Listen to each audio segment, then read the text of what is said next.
याच्यात सांगितलं, महापौर महोदय 2,10,000 ते 2,40,000 मधली रिक्षा त्याला महापालिका 9,16,000 रुपये भाडं देणार. त्याच पद्धतीने 12 ते 14 लाखाची अर्टिगा महापालिका त्याला 12,57,000 भाडं देणार.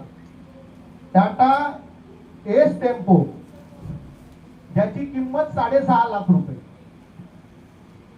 त्याचं भाडं देणार 12,57,000.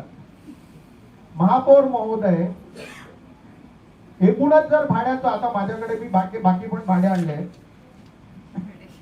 रिक्षा युनियनचे 4 युनियनचे लेटर आहेत, 1200 रुपयांनी ते तुम्हाला रिक्षा भाड्याने द्यायला तयार आहे. ज्या पद्धतीनं आता देतात